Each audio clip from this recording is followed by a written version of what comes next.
कांग्रेस को supreme court से लोकसभा चुनाव तक राहत मिल गई, लेकिन टैक्स का मामला कांग्रेस की मुसीबत बना रहेगा, क्योंकि इनकम टैक्स की तरफ से करीब 3500 करोड़ रुपए के डिमांड नोटिस भेजे गए। 31 मार्च को इनकम टैक्स डिपार्टमेंट ने कांग्रेस को 1745 करोड़ रुपए का नया टैक्स नोटिस भेजा था।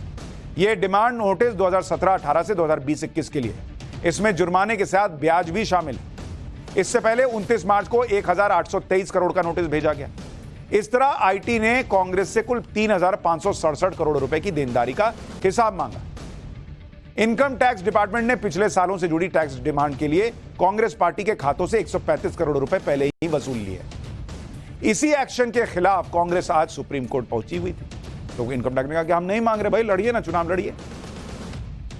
इनकम टैक्स डिपार्टमेंट ने कांग्रेस के खातों में करीब जो उन्हें गड़बड़ियां दिखी, उन्हीं को देखते हुए अब तक 3567 करोड़ रुपए के नोटिस जारी किए। कांग्रेस को इनकम टैक्स डिपार्टमेंट ने अब तक जो नोटिस दिए हैं उनमें, उसके हिसाब से कांग्रेस को 2014-15 के लिए 663 करोड़ रुपए, जिसका हिसाब नहीं है।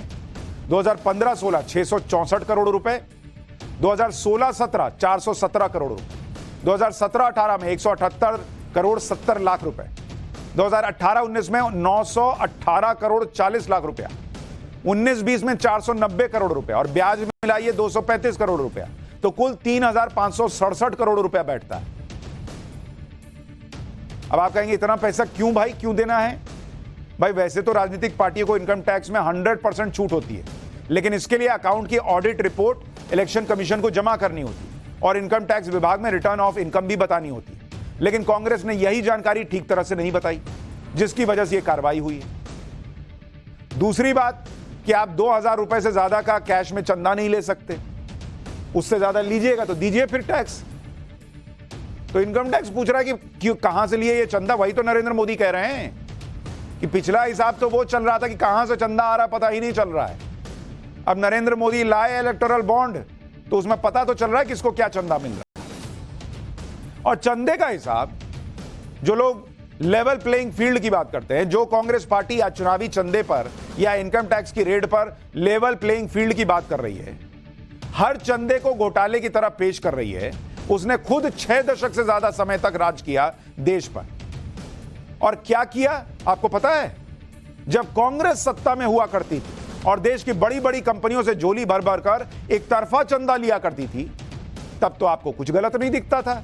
तब तो आपने नहीं कहा कि हमको एक तरफा चंदा मिल रहा है इसलिए हमने घोटाले किए।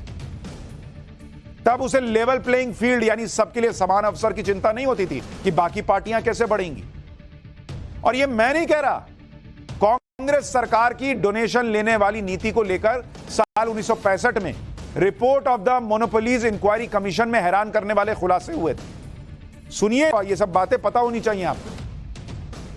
ये जो रिपोर्ट आई उसमें कहा गया कि प्रधानमंत्री जवाहरलाल नेहरू के समय कांग्रेस को एक तरफा चंदा मिलता था। उस जमाने में देश की सबसे बड़ी car company Hindustan Motors limited सिर्फ कांग्रेस पार्टी को ही चंदा दिया करती थी। तब तो आपने नहीं कहा कि हम ही को क्यों दे रहे हो भैया, औरों को भी दे दो। 19 नवंबर 1968 को लोकसभा में बताया गया कि हिंदुस्तान मोटर्स ने 31 मार्च 1962 को 1,50,175 रुपए और 31 मार्च 1963 को 1,02,00,000 रुपए का दान सिर्फ कांग्रेस पार्टी को दिया। उस जमाने का 1 लाख रुपए बता रहा हूं, यह उस जमाने में बहुत बड़ी रकम होती थी। 1964 में कांग्रेस के दुर्गापुर अधिवेशन में कांग्रेस के तत्कालीन कोषाध्यक्ष अतुल्य घोष ने देश के सभी औद्योगिक कंपनियों से चंदा देने की अपील तक कर दी। तो तब ये बिजनेसमैन से पैसा ले रहे थे तो कोई दिक्कत नहीं थी। आज बिजनेसमैन पैसा दे रहा है तो कुछ ना कुछ तो गड़बड़ हो। इसके बाद 1967 में इंदिरा गांधी सरकार के दौरान हिंदुस्तान मोटर्स ने 5,50,175 रुपए चंदे के तौर पर कांग्रेस को दिए। उस जमाने में 5 लाख रुपया। इस रिपोर्ट में यह भी खुलासा किया गया कि डोनेशन की वजह से कांग्रेस ने बड़ी बड़ी औद्योगिक कंपनियों को रेवड़ियों की तरह लाइसेंस बांटे थे। यह इस रिपोर्ट में लिखा है।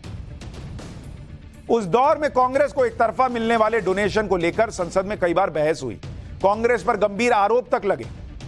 1968 में संसद में एक निर्दलीय सांसद रघुवीर सिंह शास्त्री ने इंदिरा गांधी सरकार से पूछा कि क्या सरकार को इस बात की जानकारी है कि राजनीतिक दलों को चुनावों के दौरान चंदे के रूप में बड़ी धनराशि दी जाती है।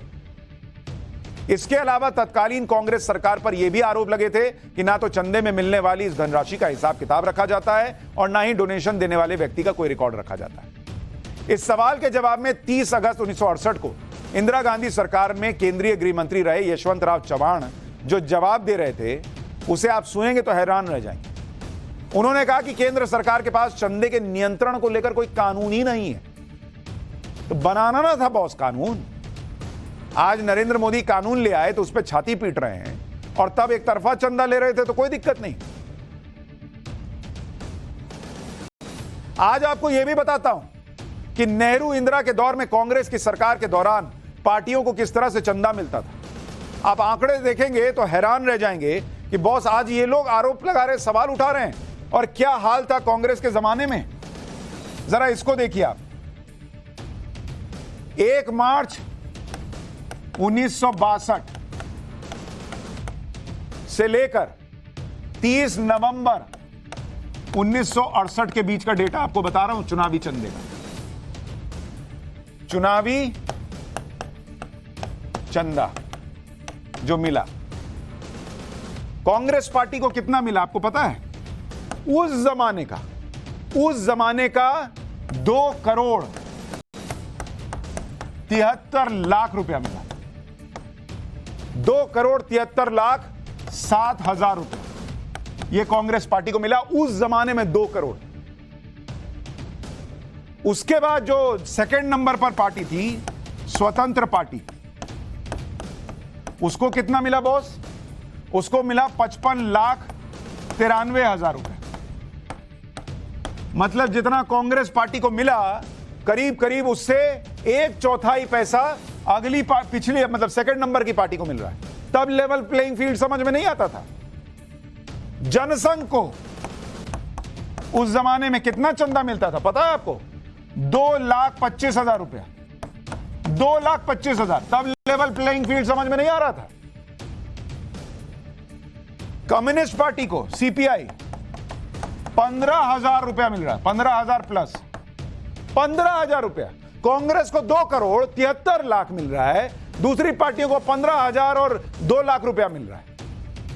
नेशनल कॉन्फ्रेंस को 12,000 रुपया, मुस्लिम लीग को 1,101 रुपया, ऑल इंडिया हरिजन लीग को मात्र 11 रुपए। 11 रुपए। और टीडीके को 5 रुपया चंदे में मिला। कितना? 62 से लेकर 68 के बीच में 5 रुपया, मतलब 6 साल में 5 रुपया मिला टीडीके को। और जो 2,73,07,000 रुपया लेके कांग्रेस पार्टी बैठी हुई थी, वो आज कह रही है कि अरे यहां बीजेपी को ज्यादा चंदा मिला है, इसका मतलब कुछ तो गड़बड़ है।